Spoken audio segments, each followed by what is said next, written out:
Hello दोस्तों, नमस्कार।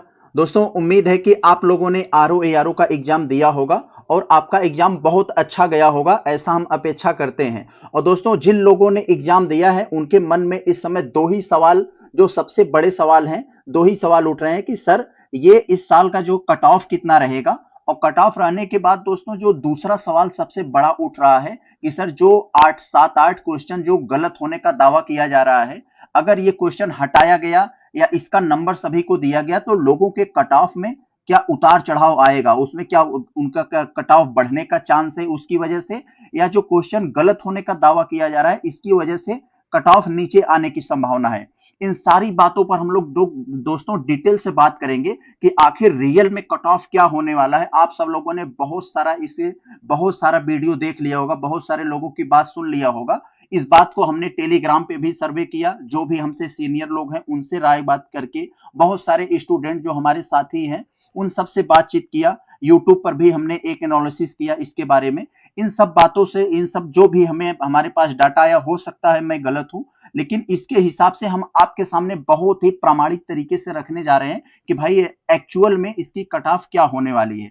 तो कट ऑफ की बात हम लोग दोस्तों बाद में बात करेंगे। सबसे पहले हम उन क्वेश्चन को आपके सामने रखना चाहते हैं जिन पर गलत होने का दावा ठोका जा रहा है। भाई आयोग ने इतना बड़ी गलती कैसे कर दिया? क्या आखिर आयोग में जो बैठे लोग हैं वो ऐसी गलती कैसे कर सकते हैं? जो क्वेश्चन गलत होने का दावा किया जा रहा है आप उसको देखिए। आप उसको देखने के बाद समझ जाएंगे आखिर एक्चुअल में कितना क्वेश्चन गलत है, कितना नहीं है, क्या होने वाला है, इसको आप समझ जाएंगे। तो दोस्तों, सबसे पहले आप क्वेश्चन नंबर 19 को देखिए। सीधा सीधा इन्होंने यहां पर गलत किया है। कह रहे हैं कि भारत के निम्नलिखित में से कौन से ऐसा राज्य है जहां पर उच्चतम जनसंख्या घनत्व पाया जाता है। तो आप लोगों ने हर जगह पढ़ा होगा, हर जगह आपको पढ़ाया गया होगा भाई सबसे ज्यादा जनसंख्या घनत्व तो बिहार का है। तो यहां पर दोस्तों इन्होंने उत्तर प्रदेश का दे दिया है, तो सबसे पहले गलती ये है। ये तो क्वेश्चन दोस्तों जरूर हटेगा। आगे चले हम लोग जरा देखते हैं।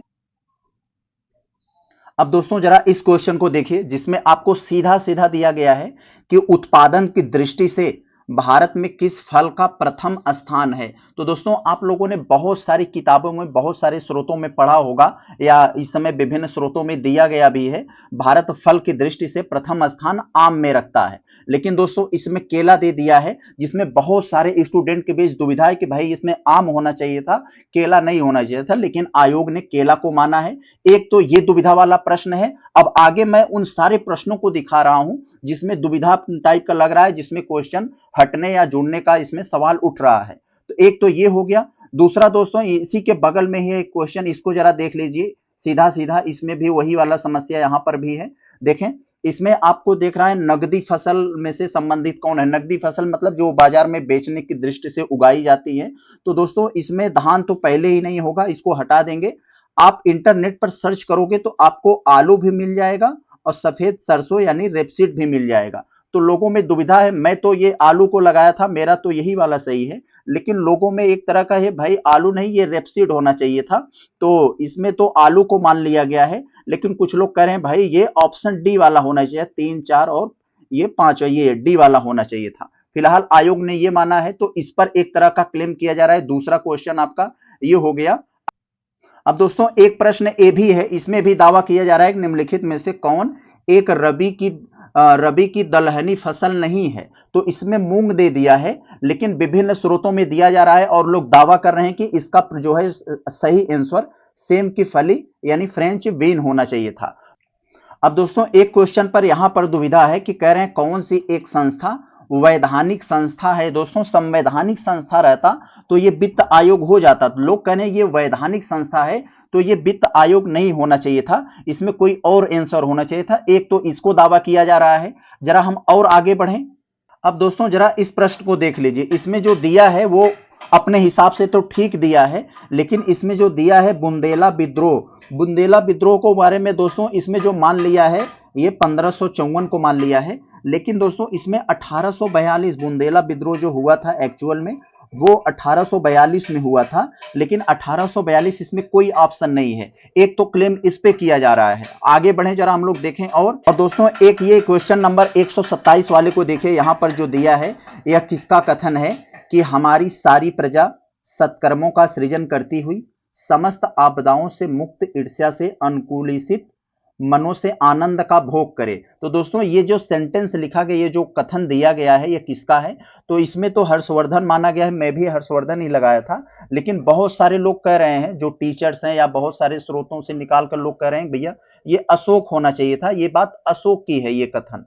तो आगे चले हम लोग, एक तो ये हो गया को लेकर तो बहुत ज्यादा एक तरह का क्लेम किया जा रहा है, कह रहे हैं कि 2011 के जनगणना के अनुसार निम्नलिखित में से कौन सा राज्य सबसे अधिक शहरीकृत था।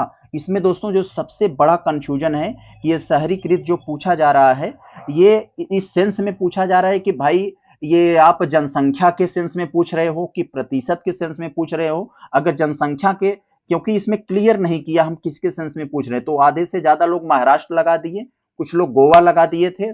तो मैं भी इसको सोचा, तो मैं भी तो गोवा लगाया था, मेरा तो यहाँ सही है, लेकिन अधिकांश लोग कह रहे हैं भाई महाराष्ट्र होना चाहिए था, क्योंकि लोग यहाँ पर क्लियर नहीं हो पा रहे हैं किसके वे में पूछा जा रहा है। तो लोग ये जनसंख्या की दृष्टि से मान लिए, प्रतिशत के हिसाब से मानोगे तो गोवा ही सही होगा, लेकिन यहाँ ये महाराष्ट्र के जनसंख्या के हिसाब से करोगे तो महाराष्ट्र हो जाएगा। एक तो ये हो गया यहाँ पर कंफ्यूजन। और दोस्तों एक क्वेश्चन ये सामान्य हिंदी में है, जरा ध्यान से देखिए, कह रहे हैं कि कुछ लोग नागपुर से आए हैं।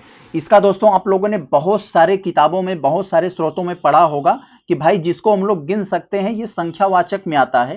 तो बहुत सारे लोग संख्यावाचक लगाए थे, मैं भी यही लगाया था, लेकिन आयोग ने इसके परिमाणवाचक विशेषण दे दिया है, यह परिमाणवाचक विशेषण इसको मान लिया है, जबकि बहुत सारे स्रोतों के आधार पर ये संख्यावाचक विशेषण होना चाहिए था।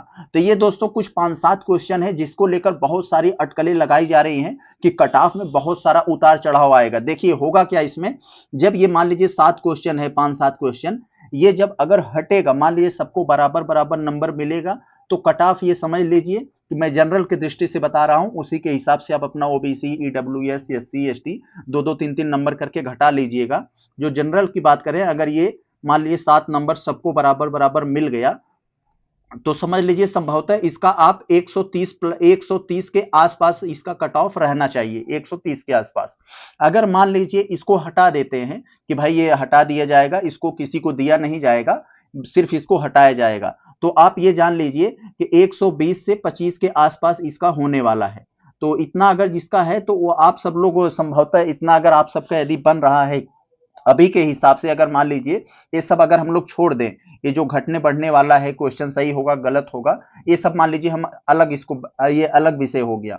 अगर हम लोग सोचें इस समय वर्तमान समय में अगर ये ऑफिशियल आंसर की से मिलाने पर हम लोगों का 120 से 25 के आसपास आ रहा है, तो संभवतः हमें मान लेना चाहिए कि हो जाएगा। कुछ भी हो तो हमें मेंस की तैयारी करनी चाहिए। तो चलते हम लोग मेंस की तैयारी में, खास कुछ नहीं है अभी, तो आप लोग बहुत ज्यादा प्रेशर होगा ये निबंध को लेकर, और ये जो हिंदी वाला जो टॉपिक है इसमें उसको लेकर।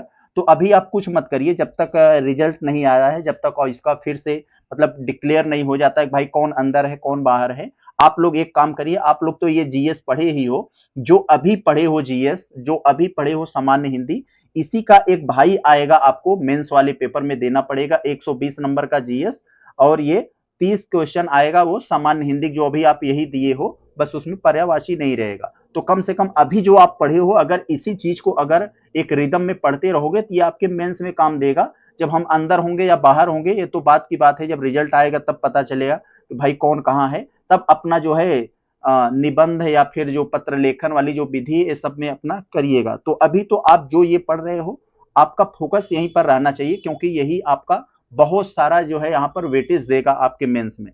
तो चले हम लोग मिलते हैं नेक्स्ट वीडियो में। नमस्कार।